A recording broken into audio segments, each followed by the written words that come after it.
Owen's Bar Mitzvah. And Tara and Nancy starting off.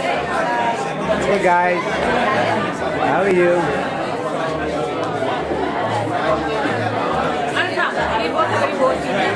You look cool.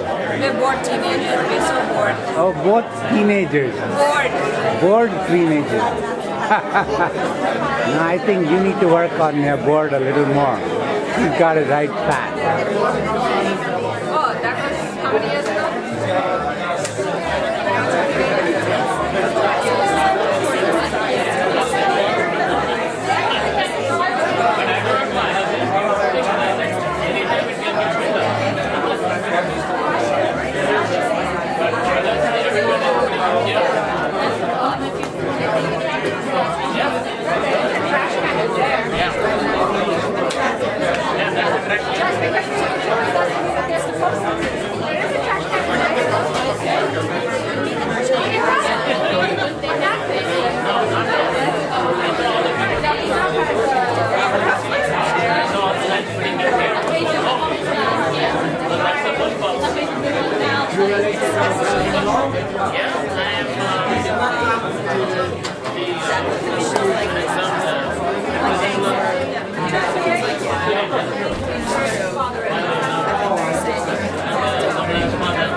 You have to tell us stories of the days of old. No, he's very young. He's just in that position, that's all. Can we get a picture of all of you?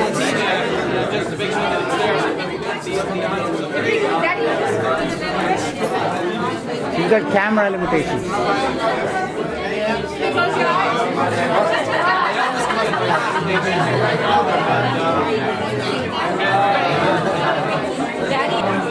Yeah, she was here. She was here. So where do you guys live? Staten. You know where that is? Yeah, I don't know anybody that lives there. Hey, you guys used to live in Brooklyn before, didn't you? Nobody lives there.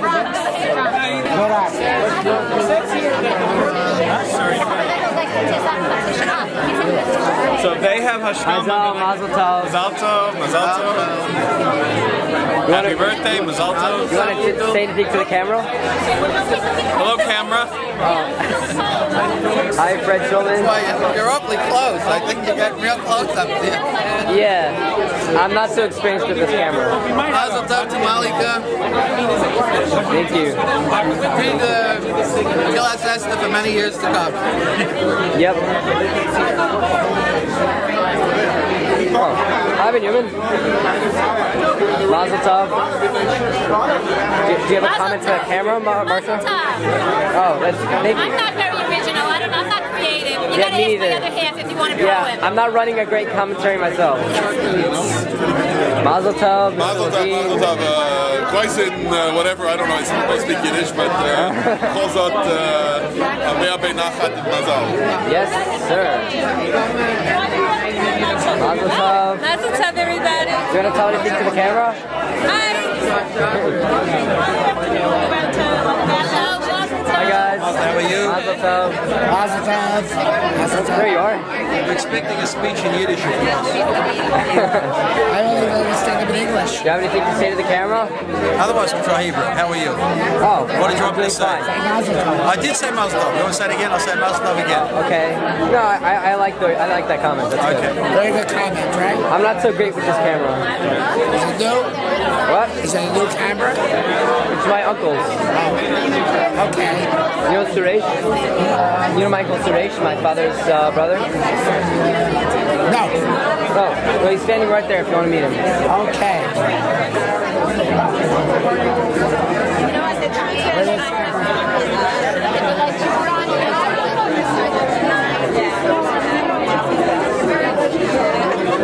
Those are the name cards. Looks like most people have taken them already. So I guess that means everybody's ready to eat. Where am I? Does that thing have sound? Suresh and Kamala. It does, ma'am. Would you like to say something to the camera?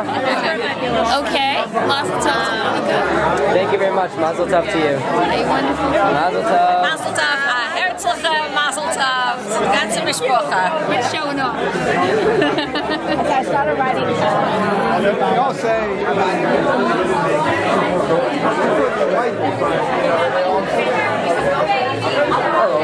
Mazel tov. Thank you, mazel tov to you also. So you having fun? Yeah, this camera is very complicated. What's oh, the camcorder? Yeah, I'm probably gonna break it soon. Okay, well, I don't want to be the one that breaks it.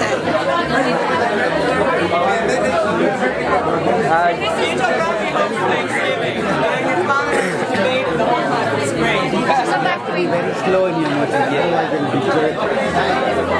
It's a real problem because, you know. Hello. Hi, Mazel tov.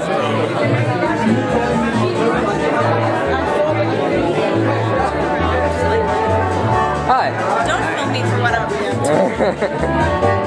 Hello. Want to say something to the camera? He's really bad with the camera. He's got only your face and the whole thing. Think about a large screen, only your face showing. That would be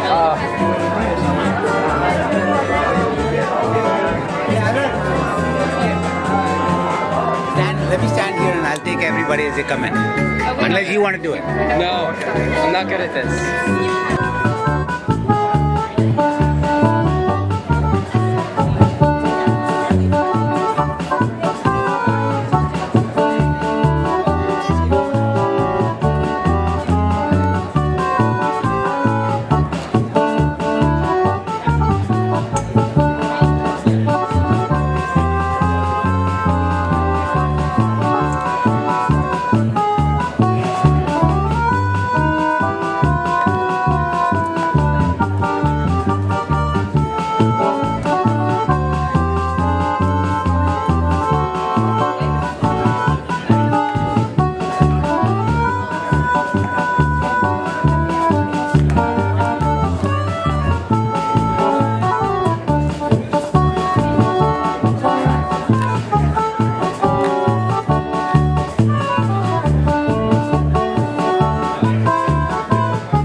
down one side. Most of the other side. Mallika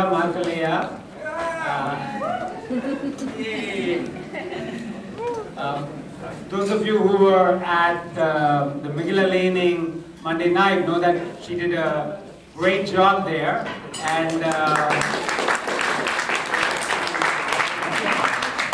in keeping with the Megillah theme, she has a few remarks that she would like to make here today. Mallika?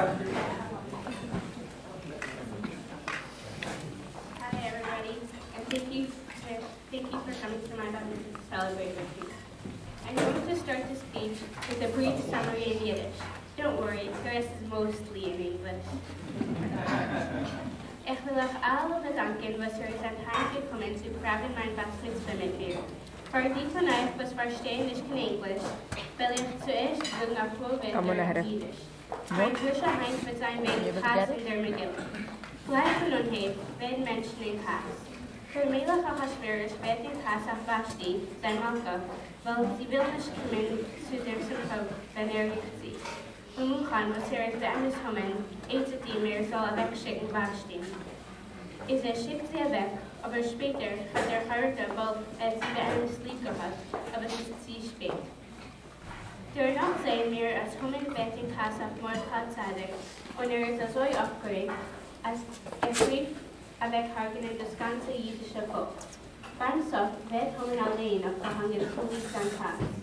Es lernen wir von den Geschehnissen, als Kass ist kein Moment der Emperor. Und der Welt in Kass hat man später gehört, als der Achashverosh kommen. Hi everybody, and thank you for coming. Even though my grandmother from Indian tribe, she couldn't make it today. My Zizi, who is also not in good health, and Shadar Foolish Flame could also not come today. My aunt, uncle, and cousins from Israel also could not make it. Thank you also to my cousins, Ashwinanna and Mani, who have come from Washington, D.C. I also want to thank my aunts, uncles, and cousins from Staten Island and Yonkers. I would also like to thank my friends that have come here just to celebrate with me, all the way from Boston. Staten Island learned the Chityum, Chittapavam, Tara Afkavam, Samiravam, Vanita Chityum, Bala Chandramamavam, Idaram, Inoja Basmitzvah, Vandatika Nandri, Ashwinanavam, Manasyakavam, Ituridurik Lena Vandatika, for special Nandri. For those of you who didn't quite catch that, these sentences were in Tamil, another language that I speak. This year, Purim fell out on March 14th, Yud Dalet Adar. There are 4 mitzvahs, obligations, that the Jews are commanded to fulfill on Purim. Eating a festive meal, giving gifts of food to friends, giving charity to the poor, and hearing 2 readings of Megillah Esther, the Book of Esther. Monday, March 13th, at night, I performed my first public mitzvah as a Bas Mitzvah. I read the whole Megillah, the ganze Megillah. Rather than just read the words, I wanted to understand the message of the Megillah. So this past year, my dad and I have been learning Megillah Esther with the commentary of the Malbim. One of the ideas in the Megillah is anger. We see that many people become angry, and in the end, as a result, something bad happens to them. Today I will be talking about what the Megillah and Chumash teach us about anger. In chapter 1, verse 12 of Megillah Esther, it says, "But the queen Vashti refused to come at the king's bidding, conveyed by the chamberlains. The king was furious, and his anger burned inside him." Already in the first chapter, somebody is getting angry. Achashverosh is angry at Vashti, his queen, for not coming to him when he wanted her to. One of his ministers, Memucan, who the sages say is Haman, suggests that Vashti never be seen in the kingdom again. Achashverosh is so angry that without thinking, he agrees. The Malbim says, however, that Achashverosh regrets what he had done. Vashti was a beautiful and noble woman, and he loved her. But Memucan talks him into sending Vashti away, and now he doesn't know if he can find a queen and wife equal to her. Anyway, he searches for a new wife and finds Esther, who becomes his queen. Ahasuerus raises Haman to a very high position. Everybody had to bow down to him. Mordecai, however, refuses to bow down to Haman because in those days in Persia, bowing down to somebody would be acknowledging that he was divine. In chapter 3, verse 5, it says, Then Haman saw that Mordecai was not bowing down and prostrating himself before him, and Haman was full of anger. Because Haman is so angry at Mordecai, without even thinking, he makes a decree declaring that on the 13th of Adar, everybody in all the king's provinces should destroy, kill, and eradicate all the Jews, even the infants and women, simply because Mordecai is a Jew. If Haman had planned to kill only Mordecai, he might have gotten away with it. We see later that his desire to do away with the entire Jewish people leads to his downfall. In chapter 5, verse 9, it says, Haman went out on that day happy and with a glad heart. But when Haman saw Mordecai at the king's gate, and he did not rise or move in his presence, Haman was full of anger against Mordecai. So Haman goes home and explains to Zeresh, his wife, what happened to them. Zeresh suggests that Haman builds a gallows, and in the morning, Haman can ask the king permission to hang Mordecai on it. Once again, actions induced by anger end up causing Haman a lot of embarrassment, as we will see later. Anyway, to go on with the story, at the end of chapter 2, Mordecai finds out about a plot to kill the king, alerts Esther, who alerts the king in the name of Mordecai. The king is saved, and it is written down in the book of Chronicles. At the beginning of chapter 6, the king cannot sleep, so the book of Chronicles is read to him. When the part about Mordecai saving the king is read, Ahasuerus realizes that he still had not rewarded Mordecai. Just then, Haman comes to the king to ask permission to hang Mordecai. Perfect timing, yeah, right. The king asks Haman what he should do to reward somebody, and Haman, thinking that the king wants to reward him, says that the person should be led on the king's horse, wearing the king's clothes and the king's crown. The person leading the horse should say, "So should be done for the man whose honor the king desires." Ahasuerus then tells Haman to do exactly that to Mordecai the Jew who sits at the king's gate, the same exact person who Haman wanted to ask permission for the king to hang. Soon, Ahasuerus becomes angry again at Haman. During the second party that Esther throws for Ahasuerus and Haman, the queen reveals to the king that Haman is trying to kill her people, the Jews. The king goes outside to think about what he has done, about what has happened. Meanwhile, Haman is begging Esther to forgive him. In chapter 7, verse 7, the Megillah says, "The king returned to the palace to the wine banquet. Haman had fallen onto the couch with Esther. The king exclaimed, 'Does he intend to attack the queen even while she is still with me in the house?'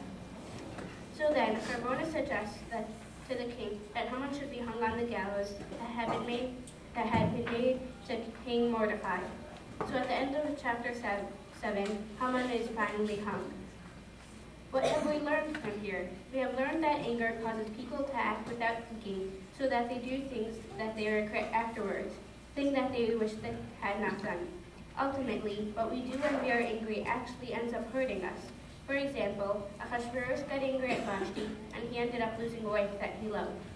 Haman got angry and tried to get revenge on Mordecai by killing the entire Jewish people, and in the end, this led to his death. Anger leads to violence and cruelty, just as happened with Ahasuerus and Haman. I could stop here, but there really is another question that we need to answer. We said before that anger is bad. If this is true, how come God gets angry? The answer is that God's anger is not the same as Haman's and Ahasuerus' anger. In fact, if you read the Megillah carefully, you'll see that several different words are used for anger. The Malbim explains that the different words for anger, ketzef, chema, and hara'ah, have different definitions. He says that the word ketzef describes external anger. Ketzef can also mean foam or froth, and you can just visualize a person spitting and foaming at the mouth, which is a visual sign, external. Af is also external, and is usually used when Hashem is angry. The Malbim explains that chema, on the other hand, is internal anger. The root of the word is cham, which means hot, and when you become angry, you might feel very hot inside yourself. When Achashverosh and Haman get angry, the Megillah uses the word chema. Sometimes it uses katzaf as well, but it always uses chema. Chema, however, is never used to describe Hashem's anger. In fact, I used the Bar Ilan CD to check whether the word chema is ever used to describe Hashem's anger. I can tell you that I did not find a single such case in the whole Tanakh. Hashem only shows outwardly that he is angry. Inwardly, he has no anger. All he wants is for his children to repent and come back to the right path. Great prophets like Moshe Rabbeinu also become angry. In Leviticus chapter 10, verse 16, Moshe Rabbeinu becomes angry at Eleazar and Itamar, the sons of Aharon, just after their brothers Nadav and Abihu have died. And because he becomes angry, he forgets the halacha, the law. He wants Eleazar and Itamar to eat from the korban, the sacrifice, but he doesn't realize that an Avel, a mourner who is mourning a close relative, may not eat from the sacrifice. So we see that even such great people like Moshe Rabbeinu had difficulty with anger. So the best thing for human beings to do is probably to avoid anger altogether. Sometimes when I'm learning with my dad, I become very angry and frustrated because I don't understand something. But in the end, getting angry or frustrated really doesn't solve the problem. It just makes things worse. A few years ago, the first night of Pesach, my siblings and I were choosing our special Pesach toothbrushes. My sister Nina chose the Garfield toothbrush before I even had a chance. So I became very angry and yelled at her, but she still wouldn't give me the toothbrush. So then I started to cry and ran to my mother. She suggested that I apologize to Nina for yelling at her. So I wrote on a piece of paper, "I'm sorry that I yelled at you and got angry. You can have the Garfield toothbrush if you really want to." Nina was still in the bathroom brushing her teeth, so I slipped the paper under the crack of the bathroom door. Then she forgave me. Another time when I was younger, my brother, Arun, had hidden his Pokemon cards. I really wanted to know where they were, so I asked him, but he wouldn't tell me. I got really angry and frustrated, and so I told him that I would even be his best brother if he told me where the cards were. But he still didn't tell me. People usually get angry with people they're close with. That is why we usually get angry faster with our relatives and close friends than with our teachers. But while this might be easy to understand, all that happens is that we end up hurting the people that we like. So it's best to avoid anger altogether. Now for all the thank yous. First of all, my family.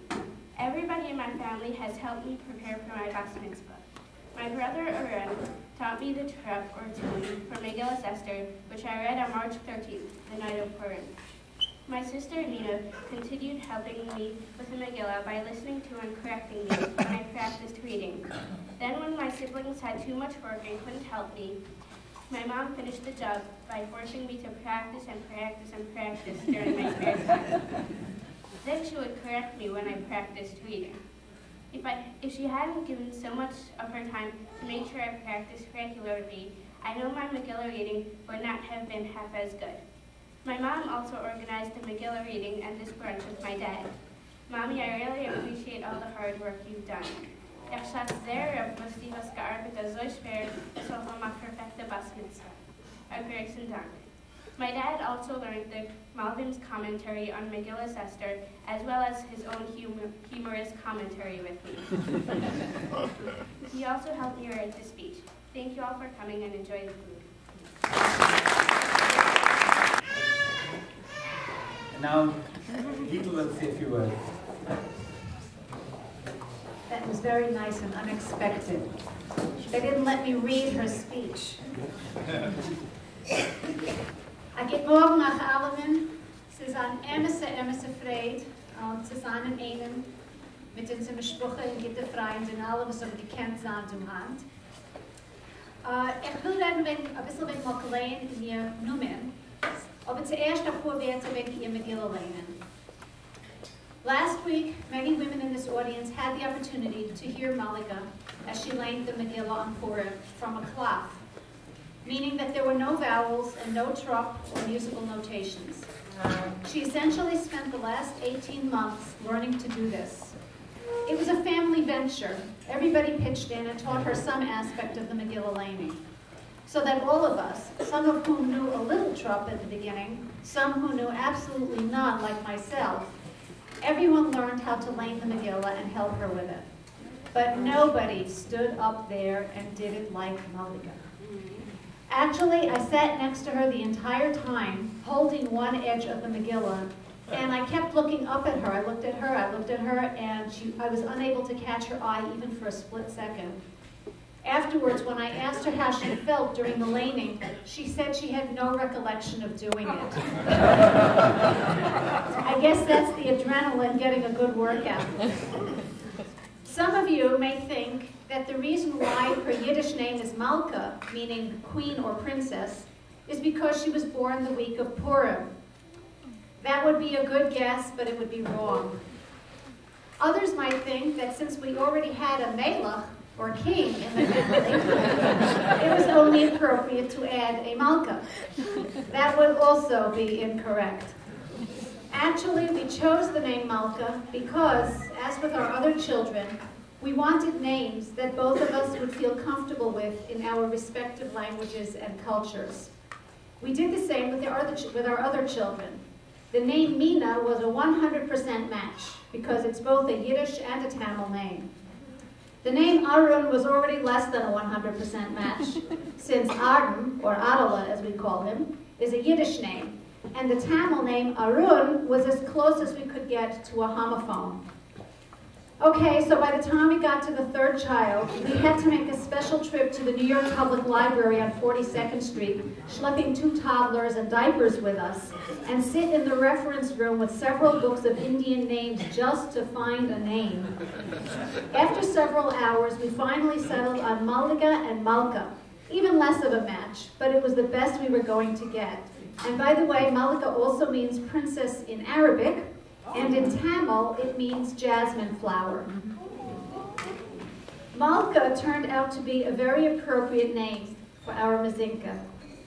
When I was a teenager, to be called the princess, of course, was not a terribly positive appellation, especially when preceded by the culturally descriptive Jewish American. I haven't actually heard that expression in a long time, which may be a reflection of the community that we live in or the era that we live in. But I digress. When I think of the positive attributes of a Malka, I think of inner strength, a regal bearing, dignity, and a soothing presence. When most of us see our Malka, Malka Leia, we see a relatively quiet young lady, someone who speaks only when she has something of value to say, who has a good grasp of who she is and where she's going, who knows how to comfort others, who has poise and self-respect, and when she remembers to walk straight, has the longest regal neck I've ever seen on a girl her age. In short, she is our Malka, and we love her very much. I just want to take this moment to say how disappointed we are that 2 very important people in our lives couldn't be here today. One is my father, Terze de Mordge, who is unfortunately ill, but would be so proud of his enkel. Wird geschäft, als sach jüdischen Nachricht dich zu sehen und hören hat. The other is Mallika's Indian grandmother, Tati, who was planning to be here, but who at the 11th hour was not granted a visa by the American consulate to go to her grandchild's Bas Mitzvah. Finally, I want to express our family's eternal gratitude to the one person who, without his professional expertise and timely diagnosis, Mallika would not be the amazing person she is today, and that is our good friend and pediatrician who also could not be here today, Stephen Schuss. Adankach allemin, was sie sind gekommen, sich mitfreien mit uns, lassen hulien und sich missaneich sein.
Yachad,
Do you want to say anything to Mallika? I want to say everything to Mallika. And she did great, beautiful speech, beautiful lady. She did. And, she worked for a long time on that speech.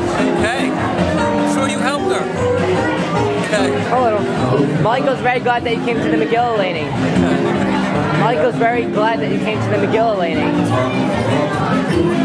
Yeah. Torah is her role model.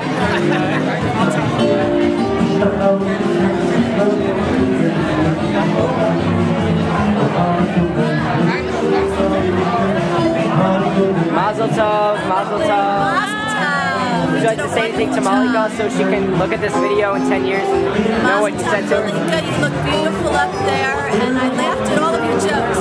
Couldn't have said it better myself. I had so much fun listening to you read the Megillah. I told you it was a very, very unique experience.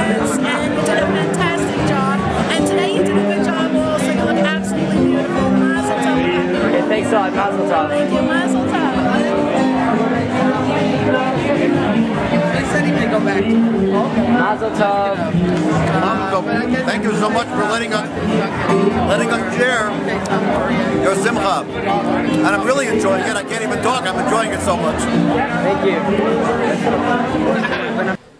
Megillah laning on Monday night and all the arrangements for today.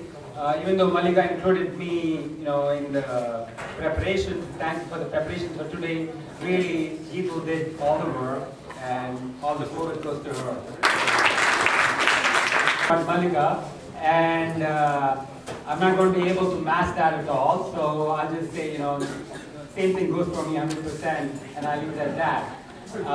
I do have sort of a follow-up to Mallika's Bas Mitzvah speech. I'd like to bring out a few ideas that are related to what she spoke about.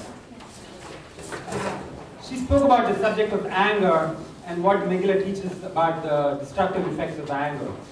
In fact, as Rabbi Rothbard has spoken before, Talmud goes much farther.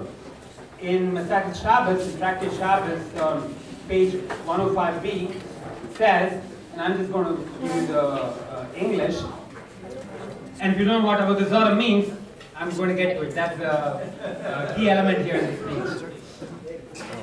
Moses Maimonides, the 12th century Jewish philosopher, is also known. And idolatry is translated as idol, it means basically idol worship. But I want to suggest that perhaps idol worship, making of idols, is not the essence of the sin of Avodah Zarah. Don't get me wrong, this worshipping idols and making idols is definitely forbidden for Jews. But I want to get at what the essence of Avodah Zarah is. Some people believe that in fact worshipping idols is what Avodah Zarah is. But if you look at the Rambam, whom I just referred to, he gives a slightly different picture of this. In the Moreh Nevuchim, in section 1, chapter 36, he's talking about somebody whose ideas of God are not correct. And I'm going to quote part of it in his word, at least the English translation by Shlomo Penis. Such a person, he says, does not believe that he exists, i.e. that God exists. Or he believes that there are two gods, or that he is a body, or that he is subject to affections, and by affections, the Rambam means passions. Or again, that he ascribes to God some deficiency or other. Such a man is indubitably, says Rambam, more blameworthy than a worshipper of idols, who regards the latter as intermediaries or having the power to do good and evil. So what we see is the Rambam seems to have two categories. I'll render them as Avodas Elilim and Avodah Zarah. So the first category of person, the person who practices Avodas Elilim, he erects idols and uses them as intermediaries to God. The second kind of person, who's guilty of Avodah Zarah, anthropomorphizes God. And anthropomorphism, not just in the sense of making an idol, but in other ways as well. And clearly for the Rambam, from what we've just seen, Avodah Zarah in this sense is much worse than Avodas Elilim or idolatry. So what it turns out is that Avodah Zarah for the Rambam is a denial of the oneness of God, and this denial is achieved by doing such things as ascribing passions to him, ascribing human-like characteristics to him, as if God were like man, only better in all ways. And in fact, the Rambam, he cites Rabbi Hanina in Brachas 33b, and I'm quoting now from the Gemara in Brachas. Even as regards the first three epithets, we could not have uttered them if Moses our master had not pronounced them in the law. Rabbi Hanina is talking about, in our daily prayer, we say, Akel HaGadol HaGbor VaNora, God the great, the powerful, and the awesome. So we are allowed to use such characterizations for God only because these terms have already been used in Chumash. So according to the Rambam, and he says this later on, but I'm going to paraphrase it in my own words, because the translation from Arabic into English doesn't come out very easy to understand. So essentially what he's saying is that there's a need for men to represent God in some way. And so what the Torah did is that it used Lashon B'nai Adam. It used human ways of speaking to describe God. And of course, you know, if you're going to use human term, obviously, you use the best human characteristics in describing God. So that's the only reason that we are even allowed to use these terms. But more than that, we're not supposed to do. So Judaism then abhors any comparison of the deity to human beings, even in ascribing positive characteristics to it. So as we saw, Rabbi Hanina thinks that we're not even allowed to really say Hagadol Hakibor Benora, except that, you know, we already have it in Chumash and we have a need to somehow describe God. Thank you again. In keeping with the theme of the Megillah, Arun and I learned Masechus Megillah, and we just finished it. So Arun is going to make a siyum on the Masechta. Right. Generally, at the end of a tractate of the Talmud, it has an anecdote that doesn't necessarily have to do with the original topic. So we learned Masechus Megillah, and that deals with a lot of the topics, the laws about reading the Megillah and when you should read it, and it also expounds on some of the verses in the Megillah. But this part at the end is not so relevant to the Megillah. I'll read it once in Hebrew and then I'll translate. And Tan Rabbanan, the rabbis taught, Moshe Tikin Ham Yisrael Sheyu Shualim V'Darshim B'Inyano Shel Yom Hilchos Pesach B'Pesach Hilchos Atzeres B'Atzeres Hilchos Chag B'Chag. Moshe established, inquire about and expound on the laws of each festival as they come along. So the laws of Pesach, which is Passover, for Passover, Hilchos Atzeres B'Atzeres, the laws of Shavuos, before Shavuos, and Hilchos Chag B'Chag, and the laws of Sukkot, the Festival of Tabernacles, during the law of the Festival of Tabernacles. So I can't really say so much about it except that Passover is coming up in the next month, and so it's always a good idea to inquire about the laws of Passover, find out exactly what you're doing, why we're doing it, and you'll definitely have a much more meaningful festival. And this next thing is a recitation of the Hadron, which is something that you say upon the completion of an entire tractate of the Talmud.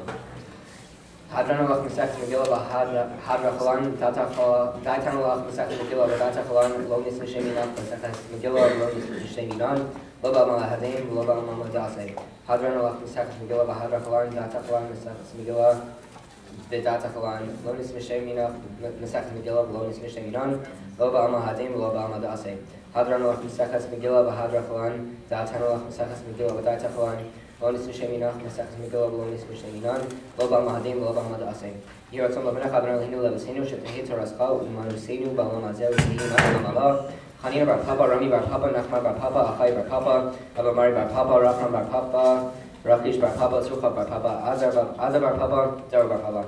Harevna Adonai Eloheinu Estivei Torascha V'Kinu V'Kipio Osam Chal Beis Yisrael V'Nihiyeh V'Lanu Anachnu V'Tzetzeinu V'Tzetzeinu V'Tzetzeinu Chal Beis Yisrael Kulanu Yudei Shemecha V'Lomdei Torasach V'Shma Me'oivai Tzachak Meni Mitzvosecha Ki L'Olam Hihi Libi Samim V'Chukecha L'man Lo Evosh L'Olam Lo Eshkach B'Gudecha Ki Vam Ki Yisani Baruch Atah Adonai L'Abdin Chukecha Amin Amin Amin Sela Lo'ed Modim Anachnu L'Fanecha Adonai Eloheinu Levaseinu She'Samta Chokenu B'Yoshvei Beis HaMikdash V'Lo Samta Chokenu B'Yoshvei HaKranos Shanu Mashkemim Hem Mashkemim Anu Mashkemim L'Divrei Torah V'Hem Mashkemim L'Divrei Dvarim B'Tilim Anu Amilim V'Hem Amilim Anu Amilim Mekablim Sachar V'Hem Amilim Enan Mekablim Sachar Anu Ratzim V'Hem Ratzim Anu Ratzim L'Chayel L'Maba V'Hem Ratzim L'Vershacha Shenemar V'Atar L'Him Toredim L'Vershacha Sanshir D'Mim Rimal Lo Yechatzu Yimehem V'Ani Yaftach Bach Yeratzim L'Fanecha Adonai L'Hai V'Shem Shazartanu L'Sayim M'Sech Megillah Kintazen L'Askil M'Sech Tosus Farim Acheros L'Samam L'Mod L'Lamid L'Shma L'Asos L'Chaim Es Kol L'Vei Talmud Torah Secha V'Avar L'Schos Kol Tanam L'Amarayim L'Tamidei Chacham Yamod Li L'Zari Shalosh Samosh HaTorah Mipi Zari Zera Zari Adolam V'Siskayim Bi V'His Halechecha Tamcha L'Sach V'Shokecha Tishmar Lecha V'Hakitzos Lahi Tisichecha Kivi Yerbu Yamecha V'Yosifu L'Cha Shnas Chaim Orchimim B'Yimram B'Smala V'Shmakavod Adonai L'Samoitin Adonai Rachsmal Shalom. The elaborate discourses, I'm not making a siyum. This is just going to be hopefully a nice plain old Dvar Torah. I'd like to try to direct my words in a sort of a personal way, and rather than focus on this past week's parsha, this coming week's Torah reading, to focus on that which I think is a theme almost, perhaps which relates to the entire Biswanat family. But I only thought of this a few days ago when I called Mallika last week and actually emailed her, and I asked her if she was available any one of the coming nights to get together. So she said that Monday she was not available. I don't remember which day was which, but Monday was not available because she had piano lessons. And Tuesday she wasn't available because she had choir practice. And it wasn't until Wednesday, 3 days later, that she had some time in her schedule to meet with me. Now, I can certainly relate to having a busy schedule, but this is the first time that I've actually contacted a bar mitzvah girl or boy and been told that you're going to have to wait 3 days because I'm rather busy. But it was interesting to me that for 2 nights in a row, she was engaged in specifically the further enhancement and to learn how to play music and to sing. And certainly, again, that theme of music, which is one which I know to be very near and dear in the Biswanat family. Certainly, Mallika's mom is someone who has graced many of our shul programs with her song and her gift, specifically Yiddish, as I've been told. It's been advertised. I haven't personally heard it, but I've been told that that Bli Ayin Hara, it is a talent that runs in the family. And I thought that we'd focus for a moment on the fact that song is something which is actually an important concept within Torah. And in fact, surprisingly, the Torah itself is referred to as a shira. The Torah itself is referred to as a song. The very last commandment in the Torah says that you are to write a Sefer Torah for yourself. But the way that this is found in the Torah is V'ata kisvu lochem es hashira hazos. That you should write for yourself this song. And according to most, this is a reference to the obligation for every individual to write a Sefer Torah. So write kisvu lochem es haTorah hazos.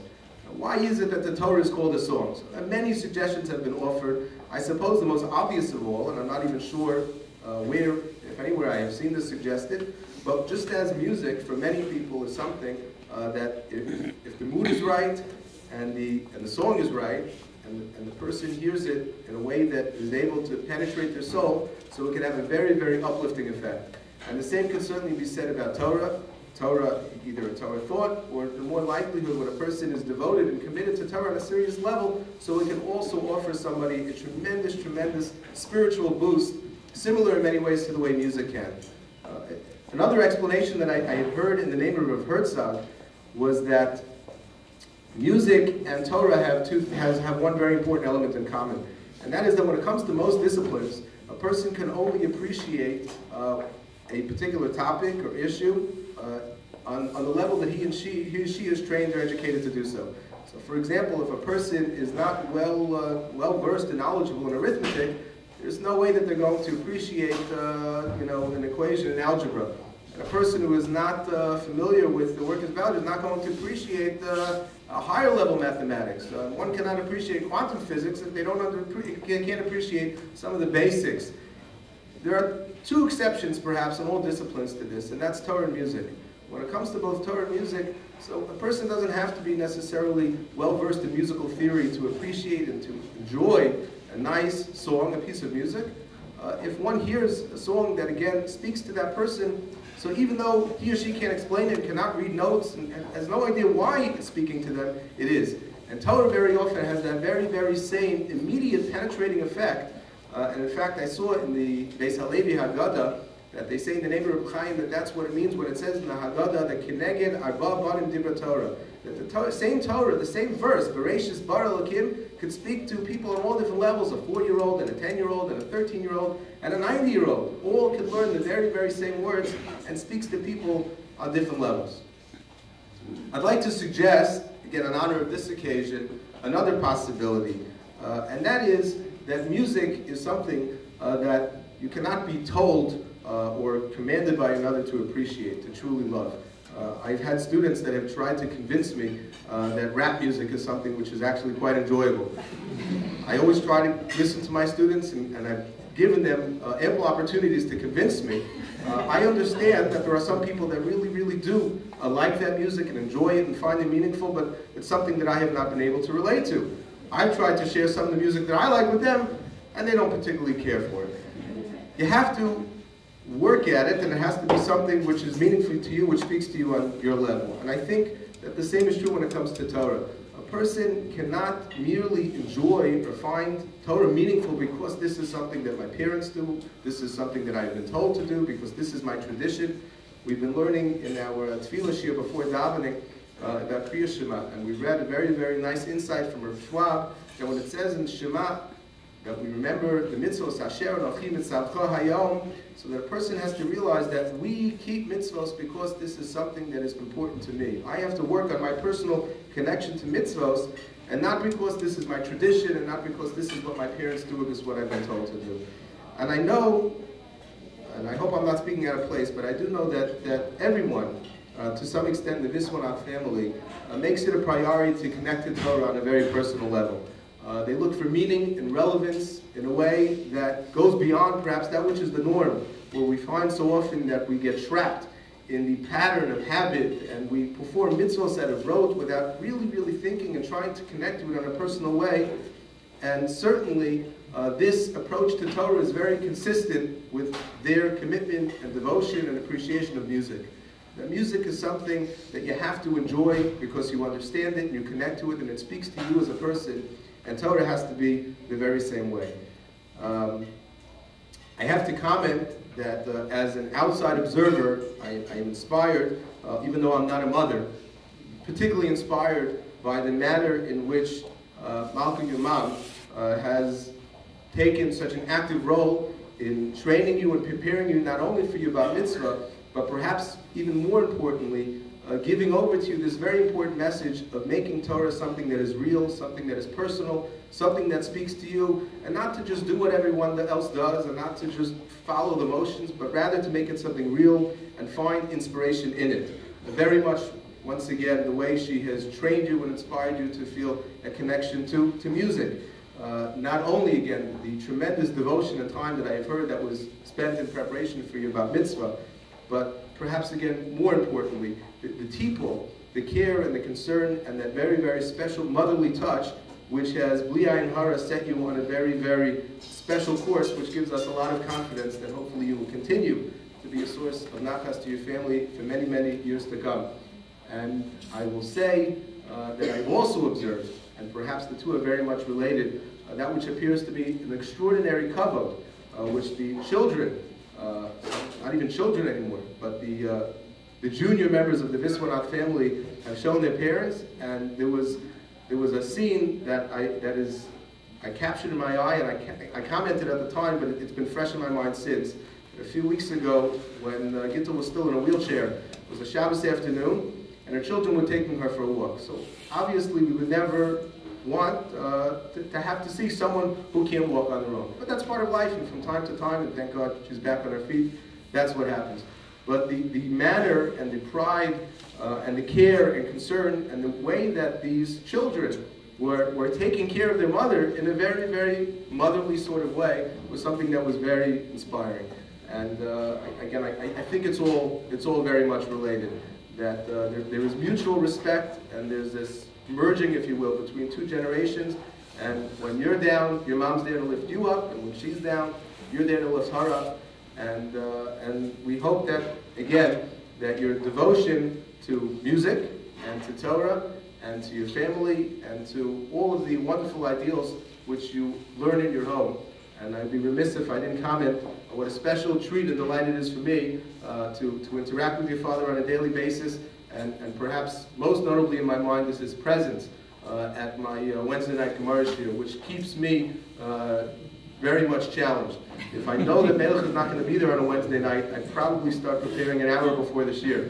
And the only reason why I put many hours of devotion is because people like Melech are there who, again, are not going to like anything slip by, and every thought and every word that comes out of our mouth has to be thought out carefully, with concern, and get tremendous respect and regard for all different views and all different ways and perspectives, assuming again that a person is being true and honest, intellectually honest, honest to the text, honest to himself, and this is something which is a personal inspiration. So we hope and pray, Malka, that you will continue to learn the very, very special lessons that you have already begun to obviously learn in a very, very real way, and hopefully again continue to be a source of nachas to all of us for many, many more years to come. Mazel tov.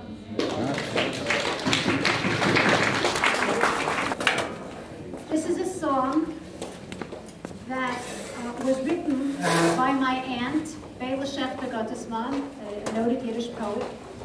She wrote it 30 years ago on the occasion of my brother Binyamin's bar mitzvah. And at every single bar mitzvah in the family since then, we have sung this song and substituted the name of the new person becoming a bar mitzvah and a bas mitzvah. And essentially the words mean, do you know what day it is today? It is the day of the bar mitzvah boy or girl. This child will grow up to be a wonderful person, a genius. Let's have a grand time and let's eat and drink and be merry. It is the biggest mitzvah. And so we're going to sing it now.